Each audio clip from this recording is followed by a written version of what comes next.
Welcome back to the 4th season of the realistic road to glory. We will be progressing further through the summer transfer window today. Whether we end it today or don't, at present, at this exact moment in time and space, I don't know. There's a lot of games left in this particular month, 6 in total, although one of them is of course Preston in the Cup, which will probably sim, but there's some big games to be played today. We may well play Peterborough, Norwich and Luton and then see where we are with regards to transfers and finances and league position and results, etc. In the last episode, I asked you the question to make a decision with regards which of 2 options I brought in to the squad with my remaining finances available as it stands right now. You guys were rather overwhelming with your response and you were very much in favour of the more experienced and the higher rated Isaac Hayden.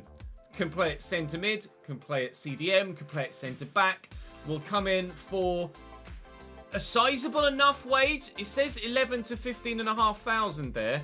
Now in my budget, I currently have 11,000 left, but there is 6 million left in the transfer budget that I could transfer into wage budget should we need it for the remainder of the season. So we are going to try and get Isaac Hayden in. He hopefully will join us as we agree a contract with him here. And then fingers crossed from there, I actually have a couple of other transfers I want to get done with regards to incoming loanees based on the feedback that you guys gave in the last episode as well. Something that I hadn't even considered until you left those comments. So do drop the video a like. Do make sure you subscribe to the channel so you don't miss out on any more. Do drop your feedback in the comment section down below once you've watched the video as well, because it evidently very much makes a difference. And let me say thank you to those that have already. That's Ben, that's Unable YT and Tom. Thank you very much for your comments in the comment section down below. Right, I'm going to go and get this sorted and then maybe we'll do some more. Isaac Hayden is in, and we did this in the last episode, but now officially walking through the door, having agreed contract terms. The new centre-back on loan from Toulouse, Ben Nelson's with us for 12 months. And he'll certainly add great depth to the backline. We actually added him to the shortlist, or to the spreadsheet in the last episode, so we could give you guys an accurate financial situation for moving forward. We now have done so. Isaac Hayden is in, 31 years of age, £8,000 a week on a 2-year deal. Will allow us the opportunity to sell him next year if we feel like we want to, or by all means another year just with that experience and quality as continual backup in the first team, as we expect Kirk Henderson to push on and grow again this season. Confirmation that goal of the season was won by ChesnoidGaming for last year, the overhead kick, not the full team move that ended with ChesnoidGaming. But speaking of the striker role, and in fact the forward roles in general, you guys in the comment section were rather adamant that you felt that I needed some extra bodies with regards maybe an alternative striking option between now and January if Cleary doesn't prove to be worth it, and also as better alternative options for the wide roles. Brophy now declining at 32 years of age down to 66. Brown was okay, but certainly not groundbreaking in the Championship in our first season at this level. And whilst we expect Dodds and Forrest to continue to grow, we do perhaps feel like we would like, or you guys in the comment section feel like you would like me to have an alternative option in a wide role that can make more of an impact off the bench. So I have a number of names on the shortlist with regards potential options in those positions. Jace Tyler-Novello is very good, but he is Cosenza's only striker, so I won't be doing that. As you can see, this team will not sell the players. He's too important to the club. However, Travis Dago at Lille is on the loan list in save. 70 rated, 6 foot tall, decent jumping, decent pace, dribbling of 73, finishing of 72, heading accuracy of 74. He might be someone we could consider in the striking role, although I'm going to certainly have a look slightly further through as well. With regards to wide roles, we have potentially Noah Chilvers, who might be joining the club in real life, but I don't know if he's really what we're looking for right now with regards to that backup to a wide role. There's Ayman Alria, who's a cam/centre forward, but is available on loan and can certainly play out wide with the pace that he possesses and the agility, etc. And he's got half-decent crossing of 64. There's Arvin Appiah, who is just a pace merchant on the loan list in Save, who would be a hell of an option to bring on off the bench. I fear potentially gameplay breaking, but there's only one way to find that out, and that's to actually do something like that, isn't it, as a trial run. Jeffrey Schlupp could be available for loan from Crystal Palace as well, which would be an intriguing one. He has the rapid playstyle, but acceleration of 64 and sprint speed of 67 are anything but rapid. There's Sean Moore, who very much intrigues me, from West Ham. Pacey, good balance, 77 crossing on him, as well as good short passing, ball control and dribbling. Actually, he really stands out to Sean Moore. Sarmiento 73 rated, and at the moment we only have a highest rated player of 72, so by the laws of the Save we would not be able to bring Jeremy Sarmiento in. However, in the summer he could be a very good player for us to potentially look at in the transfer window next year. And then I don't know if I had any right mids. Do I have any right mids on the shortlist? There was Francois Mug? I don't know how to pronounce his name, unfortunately. Very quick, very agile, young at Ipswich. But if you compare him and the West Ham guy, the West Ham guy is significantly better with regards to his technical stats, whereas Francois is kind of pace and pace alone. When you talk about technical stats, though, Alex Gallardo is on the loan list at Real Betis.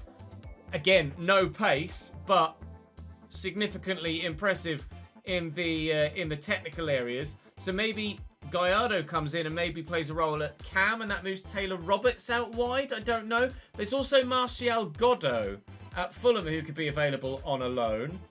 He looks like a decent player as well. Some pace, decent agility. Technical stats aren't as good as Sean Moore, but he's actually on quite a bit of wages as well. What is Sean Moore's wage currently? Let's have a look. Sean Moore is certainly the standout. There's also Lennon Miller, not for now, but for down the line.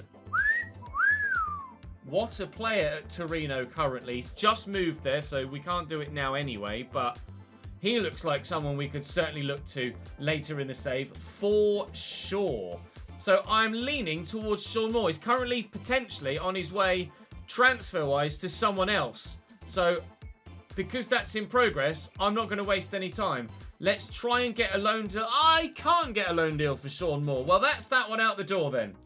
So between my own thoughts, the comment section of chat on YouTube and Twitch, we will make a decision between Aurea, Appiah, and the two right mids, Gallardo and Godot. There's plenty of opportunity for a number of different players to have an impact here. Taylor Richards is decent, will be exactly what we're looking for a wide option. His crossing's only 60, but 60 can be trained. And because he's 70 rated, Gallardo would come in and just be better than him in that cam role. So it might be that Richards' role in the side changes, but only because of the availability of others in the market. It's a very intriguing decision to be made, not one I was expecting to have to make, but one that we are going to.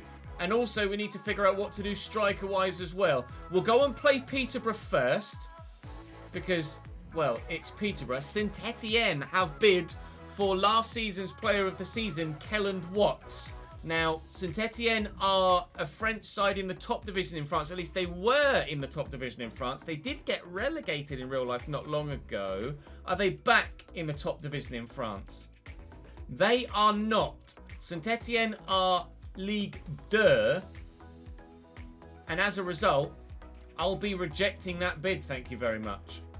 Just done my pre-match press conference. Here is the pre-match report for our local rivals, Peterborough United, who've lost their first game of the season. We, of course, were successful in ours with a 1-0 win over Hull in the last episode yesterday. We do have a press conference question to come to you here. This one comes from Charles the Brick, who says, is top half your aim this year? What about a cup run? Mid-table would be a decent aim this year. We have significantly improved the squad and are looking to do so yet further still with these loan signings. So I'm hoping to aim for mid-table. If top half comes around, then we're delighted. And we'll see what happens with regards to our form. There is definitely the potential in the team to challenge for a top half finish this year, to then kick on for maybe playoffs in Season 5. But we shall take it one game at a time, 1 month and transfer window at a time, and see where we are. Gindo, I love that. Dodds says tar very much. Jensen Weir through that gap. That's nicely done. And here's Lasse Sørensen now. It didn't work a moment ago. It's working this time. Sørensen will lift this, looking for Cassini Yengi, who's in behind here. Yengi needs support. It is there in the middle if he can find it, but Cricklow does very well to get a block on it. No goal for Cambridge yet. Dodds with the delivery. Fontan scored in the last episode, and Fontan scores again. Jose Fontan, the only man to score a goal for us in the Championship this season. 2 corners, 2 goals, and hopefully 3 points. And Gindo again. Collins, Lateef, I'll have that. I won't have that. Poku won't have a goal though. Jack Stevens with a good save. Still holding down his new number 1 shirt. Jack Stevens. That said, here he comes now, moving forward, and he'll be much more comfortable with the ball at his feet like this than he is trying to throw in a diving challenge. Tries to fancy, doesn't work. Osborne trying to clear it, and now eventually does. And Cassini Yengi could get to that first. He can't quite make it, unfortunately. Dornelli does well. Robert Andrich has moved to Arsenal, as you can see, top left. The only thing we care about happening top left is the fact that it still says Cambridge 1, Peterborough 0, and it might well not much longer. It doesn't. Davies, Berries, Borough 1, Cambridge 1, Meep. There's Gindo. A great first touch to work the space, and then elects not to cross it. Collins now from the edge of the box. Or Poku, lucky to be on the pitch perhaps after that hefty challenge earlier. And Davies and Borough have turned it around. Peterborough 2, Cambridge United 1. And that's not necessarily the start to the second half we were after, to be completely honest. Meep times 2. Down the line. Oh, he's absolutely sold me. Van der Beek just scored for... Oh my God. For Plymouth. It just popped up in the top of my screen. If Donny van der Beek has signed for Plymouth in this save, then all plans of a realistic RTG have gone right out the window, haven't they? Donny van der Beek at Plymouth, our goal. Wayne Rooney using his Manchester United connections rather evidently. Wow. It's not something I expected to see in this transfer window. Collins, the man whose 2 goals at the moment are the difference. No, it was Davies that scored 2 goals. It's Davies that's got a bloody hat-trick now. Okay, the first goal was on me, entirely avoidable. The next 2, just really good play from our opposition. Davies, 56. Davies, 62. Davies, 90. We take the lead against our rivals. But unfortunately, the first defeat at our brand new home ground, or brand newly improved home ground, couldn't have come against the worst opposition, could it? A hat-trick for Isaac Davies? Bollocks. We shall quickly get through the cup game in the Carabao Cup against Preston. You can see their 11 there. It's a 5-2-1-2.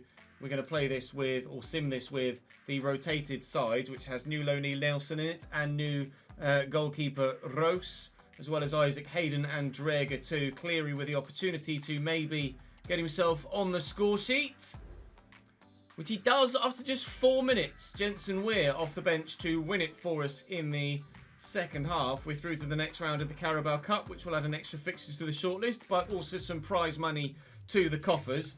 Right, time then to make a loan signing before we have the Norwich game, I think.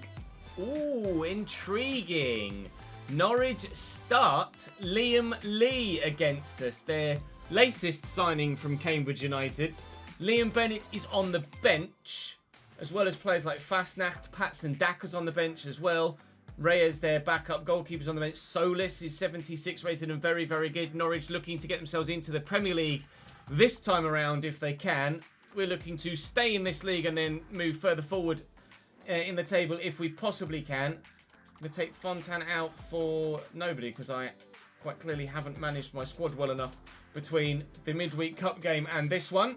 So that'll be the 11 then. Yeah, Cleary asked to start, and to be fair, probably could have justified it if I hadn't ballsed my squad management up. Certainly something to pay closer attention to moving forward. We have a loan bid in that is being mulled over by Alex Collado. We tried to loan to buy the striker from Lille, but couldn't agree terms, so we shall have to go back in for that, and hopefully we'll be able to go back to Carrow Road here and get ourselves some points, because I'd like a bit of a response to that defeat to Peterborough, thank you. Kamara and Fisher. And Kamara again. Diakite. Oh, Jack. That's not Jack Stevens' fault, really. That is the game screwing him over. Why it's given him that animation when the ball is straight at him absolutely baffles me. Yeah, I'm sorry, Jack. That's not your fault, mate. That is rough, to say the least. I've had issues with goalkeeping animations for 2 or 3 years now in the game, and they continue to be a pain in the backside. Right, play that short. Supposed to go to Watts first time, but never mind. Osborne now. Taylor's there. Taylor Richards with a good first touch, a good second touch, a good third touch. How's his fourth? Really, really good. And back into the middle. Oh, surely! We're level! It's an excellent save from the goalkeeper initially, but Kusini-Yengi is not to be denied. He won't score many easier goals this season, but we have responded with genuine quality. Lovely first effort from Forrest, I think it was, in the middle. And Kusini-Yengi just getting the better of Angus Gunn. Again, perhaps slightly questionable goalkeeping animation there from the game, but just after 6 minutes, we are 1 BS goal apiece and back to where we started. Level pegging. And Fisher forcing him backwards. Oh, that's a nice little ball that was played quicker than I anticipated. Kamara. Can we get to that with Taylor? We can't. Liam Lee finds Sørensen, and here's Liam Lee again. We know he's good at dribbling, but his end product wasn't that great when he was with us, Liam Lee, which is why he's not with us anymore. He's going to find Borja Sainz here. And he has an end product. That one, just a quality finish. Norwich 2, Cambridge 1. This is the sort of scenario last season that saw us replace Jack Stevens, but we won't rush to anything this time. Kirk Henderson out wide nicely. Forrest looking to spin in behind his man, which he's done very, very well indeed. Still going here. Sam Forrest. Delivery's decent. Taylor Richards completely missed the ball. And I mean completely missed the ball. He swung and missed at that. I don't really know how he's not made contact with it. The ball in is sensational from Forrest. Yengi can't quite get there. It falls to Taylor Richards, who takes a touch. And of course, in, again, typical FIFA fashion, that touch goes through his own kneecap, meaning he then can't have the shot. Nice one! Nice one! It's a lovely ball. And a great first-time pass as well. Diakite goes for it. Strong save by Stevens. Had to get there to keep us in it. 20 minutes to go. We've made a change. Brought Jack McKenzie on at the back for retiring Jose Fontan. Jack McKenzie, really the only player on the bench I could call upon earlier than the last 10 minutes or so to make a genuine impact here, unfortunately.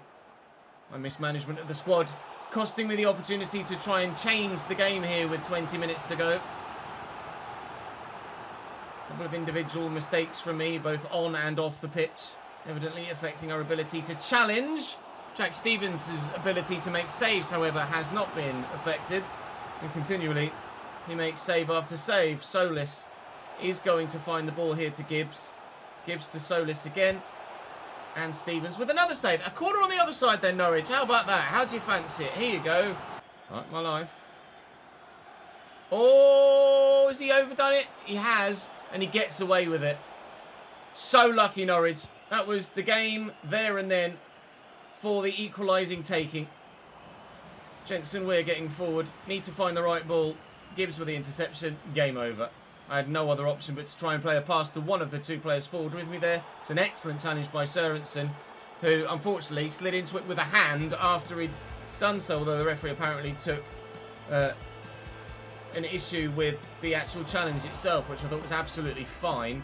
It will be a 2-1 defeat to Norwich on the back of a 3-1 defeat to Peterborough.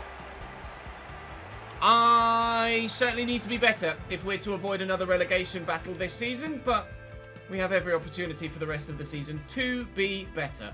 Alex Gallardo joins on loan from Real Betis. Out of favour in Spain, very much in favour here in England for us. He's a player that absolutely has the quality to dictate the play in a central area, and his technical ability will be a step above the majority of the rest of the league, actually. Even though he's only 72 rated, he's going to be particularly important for us, I feel, in that central area. Interested in a couple of the youth players, or not youth players, the Patreon players. Gallardo straight into the starting lineup, and Richards now onto the bench. Managed my squad much better this time, although Anderson's still struggling, bless him. But we do have another press conference question, which is actually in regards to what we are going to do in this save. It's from Shandon Ashfanthorpe Lewis. Long username, man. With Reyes Cleary seemingly becoming a flop after chance, isn't it a bit risky giving him until January to prove himself? Will put a lot of pressure on Yengi to deliver. Agreed. Surely a third striker will help lift probably the performance of Cleary and give you another option. Agreed. And with the third press conference question in mind as well from Elliot, says, with loan players becoming a regularity in your transfer strategy, do you have any plans to invoke any buy clauses? Well, as you well know now, we are trying to loan to buy Dago. I failed last time because couldn't agree terms properly. Now I'm going to make sure I get it right, and we will loan to buy Dago. If he impresses, then we will make the loan move permanent. They didn't even want to agree 55% last time. They will do this time. So I'll offer 2.3 to start, and they will accept. Now that's only an optional fee, of course. If we elect to not sign Travis Dago because we think he's not what we're after, or that we've progressed beyond the point of where he'd be a go-to and we actually have our sights set on someone even better as a striker to come in and replace Yengi as starting striker and sell Reyes Cleary on, then we can do so and only lose the wage money for Dago. So that's the plan currently. We're now match day against Luton Town. It doesn't get any easier today, but such is life in the Championship. We shall go to the press conference to give everybody a boost, and hopefully Alex Gallardo can have just as good a debut as Jose Fontan did. Luton have won all 4 of their opening games. You can see by the average rating of each department how strong their side is. John Duran up top is going to be sensational. Ross Barkley was one of the top goal scorers and assist getters in the entire league last year, and they were gutted not to go up Luton Town. They're in a playoff position at the moment. You imagine that they have aspirations of automatic promotion back to the Premier League, whereas we have aspirations of staying in this division so that in future seasons we have the opportunity of going to the Premier League. But this one is not going to be easy. Gallardo, however, starts. Doesn't have any play styles, but technically he is very, very, very good. So we shall hope he can deliver. McAtee forward to Doty. Gets the better of Lasse Sørensen. Lasse Sørensen is the joint highest rated player at the club, or was until Jensen Weir grew to 73. But he really doesn't play like one of the best players at the club. That'll be a corner for Luton Town. It was very nerve-wracking at the near post, but Stevens got his toe to it, delivered in and cleared away by Jensen Weir. Even though Weir is now 73, the ruling that we instigated was that we take the highest rated rating of a player at the beginning of the window as the marquee for our potential signings. Gallardo's in behind here. Alex Gallardo draws the save out of Melier. Can Dodds get to that first? He can. He's kept it in play brilliantly. And Yengi has options here, one of which is Gallardo again, who will look to find the space, and on this occasion just can't quite do it.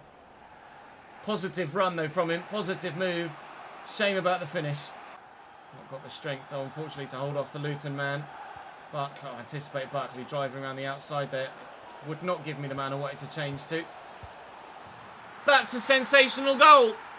having some frustrations with the gameplay today, and it's costing us a number of results. That's a hell of a ball by Ross Barkley. McAtee brings it down on his chest and has alternative options, and he's actually going to go all the way back to Reece Burke. Ross Barkley would be absolutely livid with that. Reece Burke forward to Alan Campbell. Out wide to Doherty. I'll have that. Solid challenge. Keep it in play, please. Why I wasn't allowed to do anything with Lasse Sørensen there after I made the challenge, I don't know. They're going to score a second, aren't they? Oh, the game is having one today. You make a challenge with Lasse Sørensen and it makes you run at it with someone else, even though Sørensen stood right next to the football. And then that someone else, at the pace and angle they're running in at, can't take a first touch that keeps possession. So we're in a position again. Right. Well, we would have expected to lose to Norwich. We would have expected to lose to Luton. The overall result is not necessarily surprising. But the manner in which it's happening is particularly pissing me off. Well in, Sam Forrest. Lovely turn. Defender trying to get back to me. Kusini Yengi in the middle. Kusini Yengi looked for. Kusini Yengi found. Kusini Yengi doesn't score because Meslier... Have I got a pen? No, they've got a free kick fan ball. Of course they have. Can we find the ball to Richards? Yes, we can. Richards is getting in behind. This is what we brought him off the bench to do. Looking for Kusini Yengi, who does get there first. And Meslier with the most ridiculous stop. Corner Cambridge. Dodds delivers. There's Fontan. They've got Leslie Ugochukwu underneath it for the second time today. Callado's going to nod this down to a teammate. And it has 3 Cambridge players look at it as it flies to the Luton man. Oh, I know it's already hot enough with the weather at the minute, but I am getting hot-headed here, playing as well. Oh, you just knew that free kick was coming too. 9 minutes to go. We're definitely going to lose to Luton, just as we definitely lost to Norwich, and we definitely lost to Peterborough. Cool story. John Duran doesn't make it 3. We do have 2 more sim games to bring to you in this month of August, which we will do so. A simmed one against Bristol City, and then I can't remember who it was at the end of the month off the top of my head, but 1 win in the opening day, followed by 1 win in the Carabao Cup, but 3 further defeats in the Championship. Sees us start the season not as well as we'd hoped we would, is probably the fairest way to phrase it, but we're not in the relegation zone, and whilst that continues to be the case, we shall just be happy enough, I think. We'll sort the training plan out, and then we should, hopefully, have that other young striker join us before the next game. Well, the next match day against Bristol City, where we could very much do with some positive results, please. They lost their first 3 games of the season. They've won their last 2. Our form is kind of polar opposite, really, but hopefully we're able to get a result here. We do not. Yengi with a goal back, effectively, as it happens, as Kadewere gave them a 2nd-minute lead. We are improving this team, but it is not currently improving as quick as we might like it to. Vizela, no, you're not having Sam Forrest. I'm sorry, you're rubbish. Travis Dago is in on a 1-year loan move. We have the opportunity to potentially purchase him if we would like to, if he's any good by the end of the season.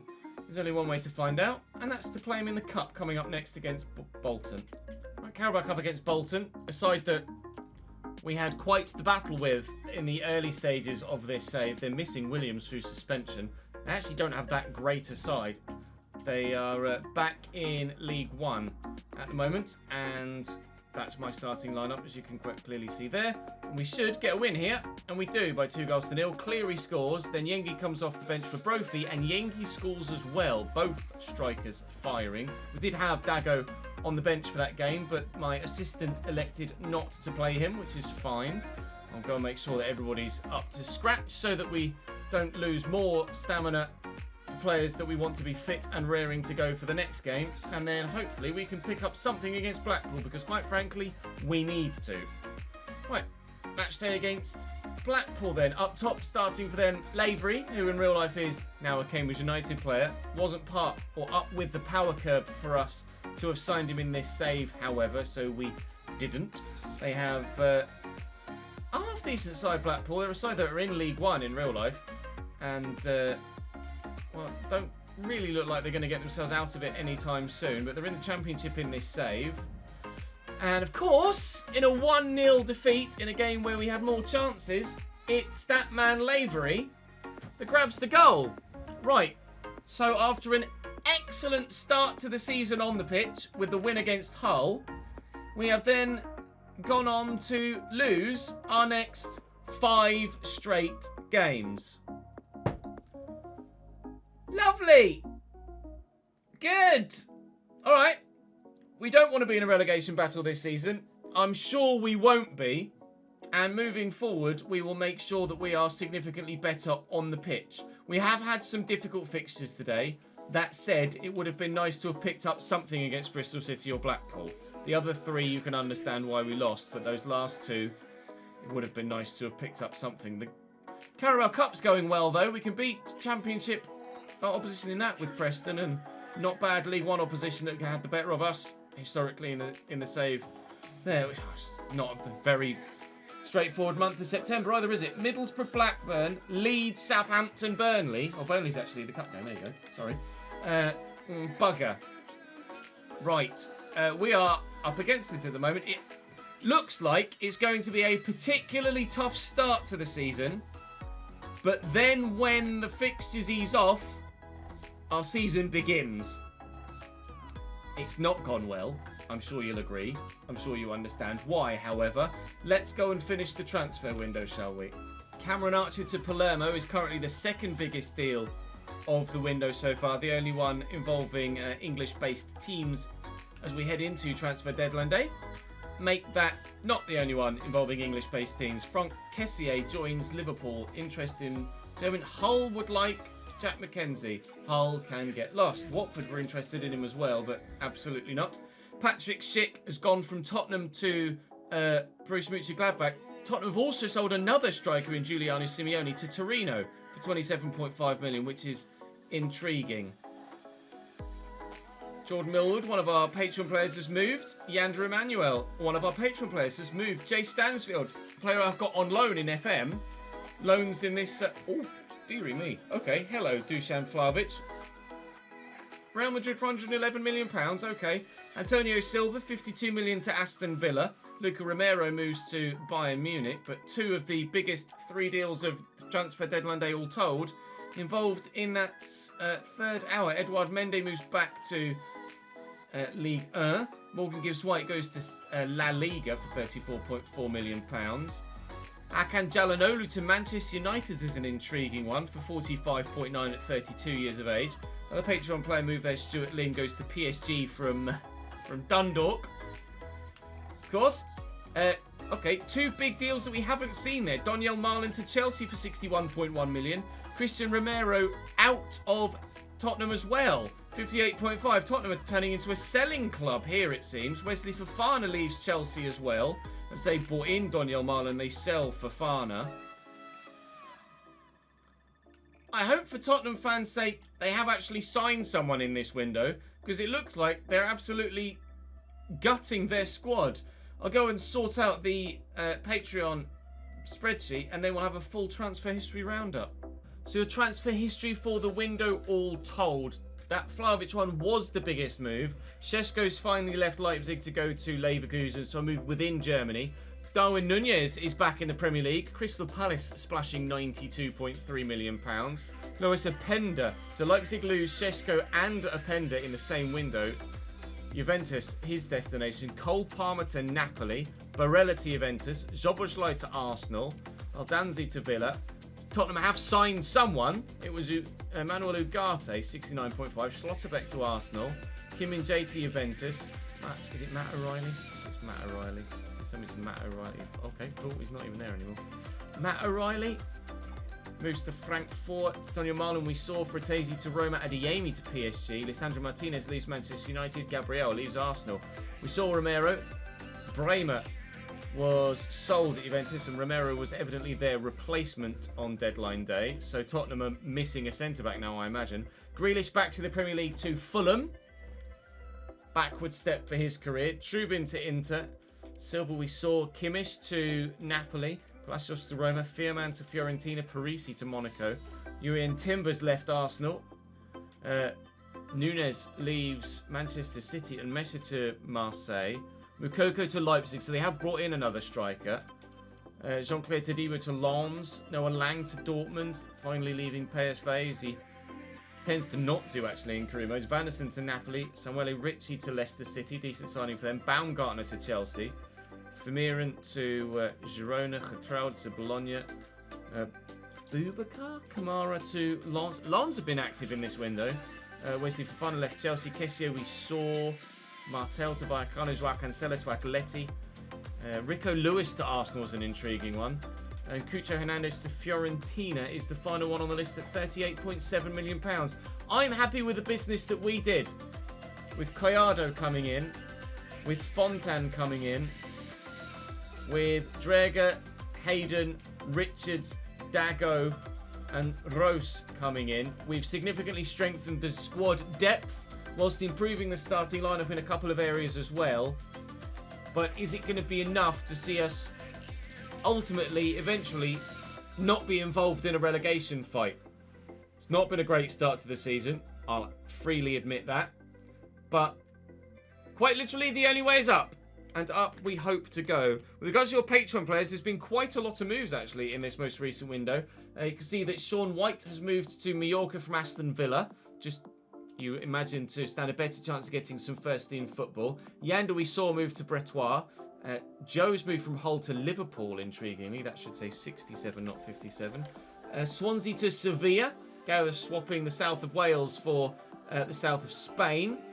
There's a move to Mallorca from Ollie Windle to join up with a couple of other Patreon players. PSV the destination for Jaden Corker. PSG we saw Dundalk to PSG for Stuart Lynn. Celtic's an intriguing one, from Notts County to Celtic for Nolan Ross. Atleti from Mirandes, so move within Spain for Cameron. Udinese the destination from Fenerbahce for David Simpson. Atalanta from Turkey for Matt Green, so both of them moving to Serie A from Turkey. Grimsby to Athletic Bilbao's an intriguing one. Cagliari from Colchester's equally interesting. Feyenoord from Swindon for Jordan. Hoffenheim from Everton for Aaron Hamilton. Stade de Reims from he's being released from Dortmund for August Abrams, so he now has a new club. Watford to Wolves. Jamshedpur to Leipzig for Akashnodu, who's very much fallen on his feet now. Obviously, you saw Leipzig selling a couple of strikers. Wrexham to Hamburg for Millie. Freiburg from Mansfield for Joe. And then Lens, we mentioned, were busy in the window. Both Daz, who'd been released by Southampton, finding a club again in Lens. And Nathan for the first time. Nathan was, I believe, the only remaining free agent on the list. And he now has a club, as in original free agent on the list. And he now has a club. He's gone and joined Daz, and we'll be battling with Daz for a first team spot. Both of them left wingers, both of them late 60s, so that'll be an intriguing battle. That is your transfer window. That's all from me for today, and tomorrow we hope it gets better, but with that fixture list, I'm not even sure that it does, you know. It's probably going to be there that we start to pick up points, and more importantly, probably there as well. What a tough championship season this is going to be. It already is. Any goals? Any clean sheets? We find ourselves asking for the same things as we did last season, so hopefully eventually we can find them. See you tomorrow.